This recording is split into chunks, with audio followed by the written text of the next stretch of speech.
혹시 여러분 부러워하시는 분 계십니까? 부러워하시는 분. 부러운 사람. 저는 부러운 사람이 있어요. 최근에 생겼어요. 저희 집에 있는 김다정 전사님 부럽습니다. 왜냐하면 어제 문득 그 생각이 들더라고요. 너무 부럽다.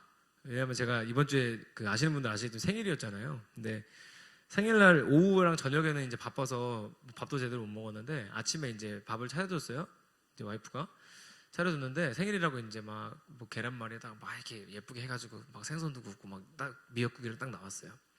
너무 맛있게 잘 먹고 이제 온라인 예배 뭐다 해가지고 준비한다고 하루 종일 난리치고 집에 갔어요. 저녁 10시인데 집에 갔더니 설거지통에 우리 집에 있는 모든 그릇과 냄비가 다 나와 있는 거예요. 아, 내 생일상을 차리느라고 이렇게 됐구나. 아, 내 생일상 때문에 이렇게 됐구나. 이렇게 보이더라고요. 아, 내 생일상 때문에 이렇게 됐는데 애기 때문에 설거지할 시간은 없구나. 이렇게 생각이 들더라고요. 그래서 어떻게 해야 되나 하다가 제가 그 다음날 아침에 새벽기도 다녀와서 거의 한 40분 넘게 걸려서 다 했습니다. 그리고 나서 제가 든 생각이 참 부럽다. 나 같은 사람이랑 사는 게 부럽다라는 생각이 문득 들었어요. 여러분 부러운 사람 없으십니까? 부러운 사람. 근데 제가 이 부러움이라는 감정을 좀 생각을 해보니까 이 생각이 들더라고요. 아, 내가 그 사람한테 부러움이라는 걸 느낄 때는 도대체 뭐가 부러운 건가 생각해보면 보통은 그런 거예요. 나쁜 걸 부러워하는 사람 별로 없잖아요. 아, 너는 병이 많아서 좋겠다. 뭐 이런 사람 없어요. 그죠? 근데 부러운 건 다 뭐냐면 그 사람의 누리고 있는 어떤 것, 뭐 편안한 것도 있고, 뭐 돈 많은 걸 수도 있고, 뭐 자매들 많이 하는 뭐 예쁜 거, 그렇죠? 그런 거. 부러움은 결국 질투로 이어지니까. 나는 무엇을 질투하는가 생각해보면 나는 부러워하는 게 뭔지 한번 생각해볼 수 있을 것 같아요. 근데 아무튼간에 잘 생각해보면 이 부러운 거는 결론적으로 끝까지 멋지게 끝나는 경우가 많을까요? 없을까요? 뭐 없다고 하기까지는 뭐하지만 대부분의 경우에 부러워서 시작한 거는 질투로 이어지고 질투로 이어져서 내가 한 일들은 뱁새가 황새 따라가다 다리 찢어지는 경우가 많습니다. 친구가 주식해서 대박 났대. 그래서 나도 주식을 했는데 내 건 종이장이 되죠. 이게 우리가 겪는 현실이죠. 친구가 뭐 예를 들어서 친구가 너무 예쁜 와이프랑 결혼을 했어. 제 실제 사례로 제 친구들 사례가 중에 이게 있었어요. 예쁜 와이프랑 결혼을 했는데 예쁜 와이프는 둘째치고 축가를 남편이 만들어서 부른 거예요. 제 얘기가 아니고 딴 사람이에요. 만들어서 불렀는데 그게 이제 현장에서 반응이 너무 좋았던 거예요. 그래서 다른 친구가 결혼할 때 자기도 만들어서 불렀는데 너무 구린 거예요. 그래서 망했어요. 그러니까 뭐냐면 할 수 있는 걸 부러워해야 되는데 그냥 부럽다고 나 저거 하고 싶다 해서 쫓아한다고 해서 그게 다 좋은 건 아니다라는 거죠. 그러니까 부러움으로 시작한 일들이 좋은 결과가 나는 경우가 그렇게 많지 않다는 건 확실한 것 같아요. 요즘에 교회가 많이 힘들죠. 여러분은 어떻게 느끼시는지 모르겠는데 아마 현장에서 느끼는 게 저보다 더 할 수도 있겠다는 생각이 들어요. 근데 저도 참 교회 다니면서 이렇게 힘든 적이 있었나 싶을 정도로 참 어려웠기도 하고 잘 기억해보면 한 12년, 3년 전? 그때 여기 사람들은 다 태어나는 있었죠? 네. 12년, 3년 전쯤에랑 지금의 그림을 비교해보면 교회 다니는 사람들에 대한 인식이나 판도 자체가 완전히 달라진 것 같아요. 정말로. 고등학교 때만 해도 우리 반에 교회 다니는 애들이 정말 많았던 것 같고 크리스마스 앞두고 막 교실에서 춤 연습하고 있는 애들도 있고 막 그랬었거든요. 정말로. 너네 교회는 뭐 하냐고 물어보고 하는 게 이상한 일이 아니었는데 지금은 학교에서 교회 다니는 사람 손 들어보라 하면 다니는데도 안 되는 애들도 많은 상황이니까 무엇 때문에 이렇게 많이 변했는가 생각해 보니까 막 저는 교회를 비판하거나 욕하고 싶지는 않아요. 왜냐하면 저도 거기에 지분이 있는 사람이라고 생각하기 때문에 교회가 욕먹고 있는데 분명히 한 사람의 어른이고 한 사람의 목사로서 지분을 가진 사람이라 생각하기 때문에 욕하고 싶지는 않아요. 근데 확실한 건 이번 설교 준비하면서 느껴진 게 있었어요. 하나님 주신 마음이 교회가 이상한 걸 부러워했던 것 같아요. 그냥 많은 사람, 큰 건물 이런 걸 부러워했던 것 같아요. 그러니까 하나님이 야 너네들 내가 못 모이게 하면 못 모이게 할 수도 있어? 라고 약간 이런 상황을 주신 것 같기도 하고 정말로. 그러니까 우리가 그냥 예를 들어서 저 사람의 믿음이 부럽고 저 사람이 하는 저 복음을 전하는 모습이 부럽고 막 솔직히 이런 게 아니잖아요. 부럽다고 하면 다 큰 교회가 부럽거나 어떤 시설, 음향 장비가 부럽거나 했던 거고, 그게 교인들한테는 보통 이렇게 이어지는 것 같아요. 교회 안에서 시기와 질투로. 그러니까 저 성도가 하는 저게 마음에 안 들고, 누가 명품 가방 가져오면 그게 마음에 안 들고, 그러니까 교회 안에서 쓸데없는 걸로 싸우고, 교회 밖에서 볼 때는 교회는 점점 이상한 곳이 되어가고 했던 건 아닌가 생각이 들더라고요. 그러니까 부러움이라는 거를 잘못 가져가면 이렇게 되지 않나? 라는 생각이 이번에 들었어요. 그래서 그런지 모르겠는데 하나님이 성경에서 오늘 잠언 말씀 통해 정확하게 말씀하십니다. 부러워하지 말라고. 할렐루야. 하나님이 부러워하지 말라고 하십니다. 뭐를? 죄인들의 형통을 부러워하지 말라고 하십니다. 성경에서 말하는 죄인이 누구라고 했죠? 하나님과 관계가 없는 사람들. 나쁜 사람들이 아니고요. 하나님과 관계가 없는 사람들. 하나님과 관계가 없는 사람들이 잘된 거에 대해서 형통함, 죄인들의 형통함을 부러워하지 말라고 하나님께서 말씀하셨습니다. 정확하게. 해석이 아니라 그냥 문자 그대로. 죄인들의 형통을 부러워하지 말라고 하나님 말씀하셨습니다. 그러니까 무슨 얘기냐면 내 친구들 중에 그런 애들 있잖아요. 교회는 안 다니는데 너무 잘 돼. 교회도 안 다니는데 너무 예뻐. 교회도 안 다니는데 여자친구가 너무 예뻐. 뭐 이런 거. 교회도 안 다니는데 막 하는 것마다 다 잘 되고, 막 교회도 안 다니는데 나보다 훨씬 좋은 차 타고. 부럽잖아요, 솔직히.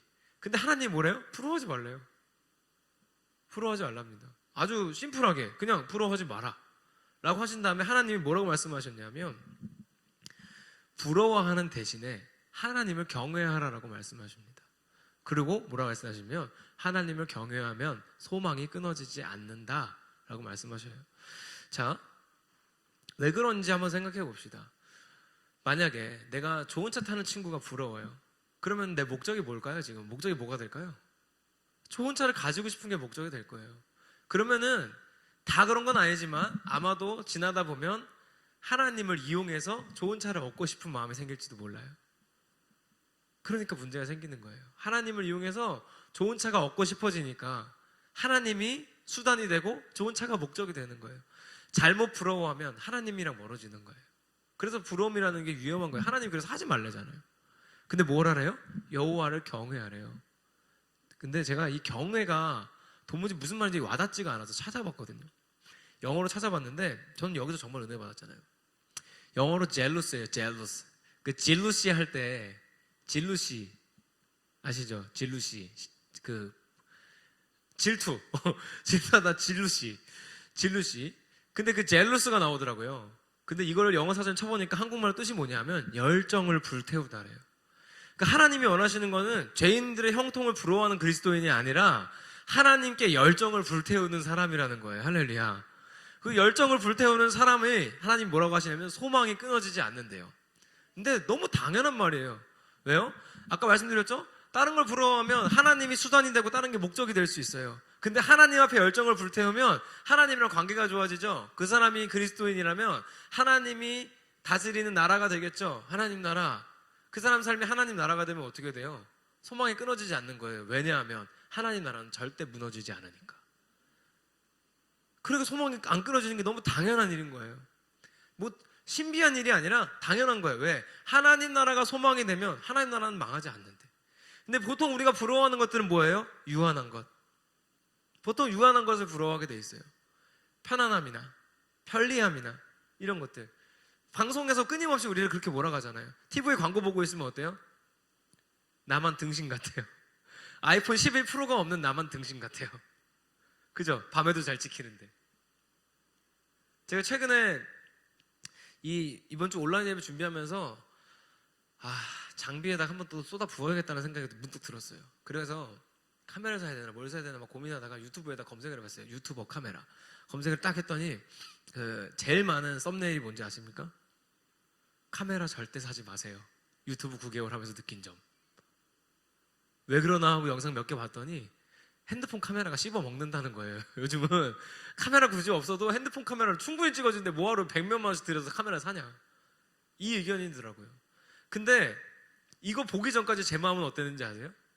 카메라를 사면 뭔가 내 설교 더 많이 볼 것 같고 이런 마음은 솔직히 있는 거예요. 이런 게 부러움의 끝인 것 같아요. 결국은 쓸데없는데 돈 쓴 게 될 수도 있는 거예요. 나중에는 생각해보면 제가 옛날에 미국 여행 갔을 때도 문득 그 생각이 나더라고요. 미국 여행 갔을 때 한 달을 있었는데 제가 그때 카메라를 디카를 들고 갔어요. 그 당시만 해도 괜찮은 소니 알파 제품이었어요. 그 당시에 동영상 화질 720p였으니까 그 당시 최고 화질이에요. 그걸 들고 갔어요. 그리고 제 아이폰이랑 그리고 가면서 제가 아이팟 터치를 하나 샀어요. 그 카메라를 3대를 쓰려고. 그리고 그때만 해도 아이폰이 용량이 작아서 몇 장 못 찍으니까 2개를 들고 간 거예요. 중간에 짐이 너무 늘어가지고 계절이 바뀌었어요. 미국에 있는 동안. 나는 갈 때 여름이었는데 일주일 있었는데 너무 추워가지고 반팔을 입고 살 수가 없었어요. 그래서 짐을 집에 택배로 다 보냈어요. 근데 보낼 때 같이 보낸 게 뭐였는지 아세요? 카메라. 왜냐하면 무거워서 들고 다닐 수가 없어. 차라리 그냥 핸드폰이랑 이거 아이팟 터치로 찍는 게 훨씬 나아. 그러니까 우리는 생각할 때 뭔가 새로 사고 뭐가 생기면 행복해지고 할 거라 생각하는데 사실은 그게 부러움의 끝이라는 거예요. 부러움의 끝은 그냥 거기서 끝이에요. 산 걸로 그냥 끝난 거예요. 그런데 우리가 부러워하기를 넘어서서 하나님 앞에 우리의 열정을 쏟아붓는 것, 하나님을 경외하는 일을 하면 우리에게 소망이 끊어지지 않는다고 성경에 정확히 말합니다. 하나님 나라는 결코 무너지지 않으니까.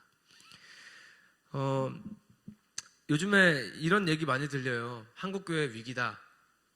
한국교회 이대로 가면 망한다는 얘기도 많고요. 큰일 났다는 얘기는 뭐 너무 많이 들어서 이제는 막 들으면서도 그렇게 큰 이렇게 요동이 쳐지지는 않는 것 같아요. 근데 여기저기서 다 망한다고 하는데 저는 이 이야기들을 들으면서 문득 이 생각이 들었어요. 이제는 우리가 누가 하는 망한다는 얘기를 듣고 있기를 넘어서서 누군가는 일어나서 회복을 해야 될 거 아니에요, 그러면. 그죠?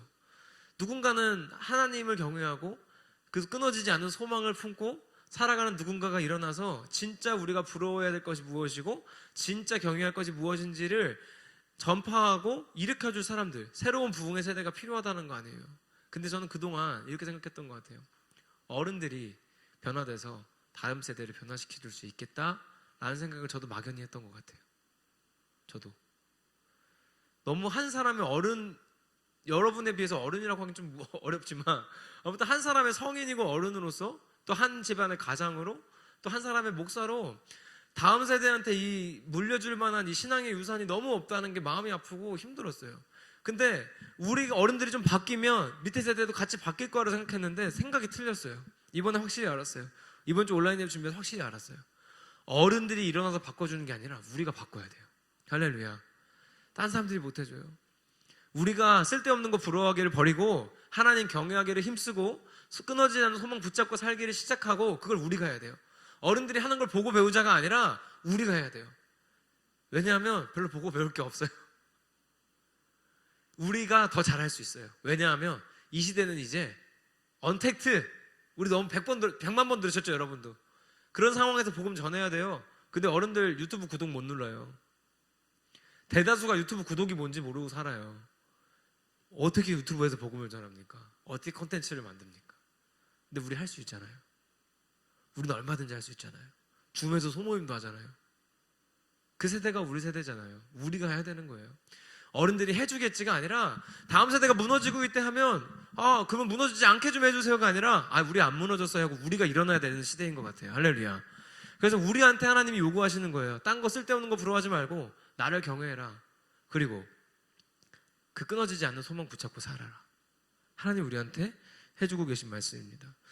그래서 우리는 예수님을 우리가 만나고 우리가 일어나서 이 무너져가는 세상 가운데 우리가 회복하는 역사의 중심에 섰으면 좋겠습니다. 하나님을 경외함으로 하나님께 내 열정을 쏟아 부음으로 이 땅에 하나님 나라가 임하기를 힘쓰고 그래서 끊어지지 않는 소망 가운데 영원히 살아갈 수 있기를 간절히 소망합니다. 정리하겠습니다. 이거는 명언인 것 같아요. 부러우면 지는 거다. 쓸데없는 거 부러워하지 마시고 쓸데없는 거 부러워해봤자 된통 깨집니다. 쓸데없는 거 부러워하지 마시고 반대로 우리는 하나님을 경외합시다. 하나님을 경외한다는 것은 하나님께 내 열정을 쏟아붓는다는 것입니다. 우리가 하나님께 우리의 열정을 쏟아부을 때 하나님 말씀해 주셨습니다. 결코 소망은 끊어지지 않을 거라고. 왜? 하나님의 나라는 결코 무너지지 않으니까. 이 말로 마무리하고 싶어요. 한국교회가 다 문 닫아도요. 다 문 닫아도 하나님의 나라는 무너지지 않습니다. 교회가 하나님 나라의 모형이지 교회가 하나님 나라는 아니니까. 하나님 나라는 무너지지 않는 이유가 딱 하나 있죠. 하나님 나라니까. 그래서 우리가 무엇을 소망하는지, 무엇을 경외하는지 점검하고 깨닫고 잘 정리해서 우리를 통해 이 교회가 아픔을 겪는 시대가 우리를 통해 변화될 수 있으면 좋겠습니다. 이 시간 기도합시다.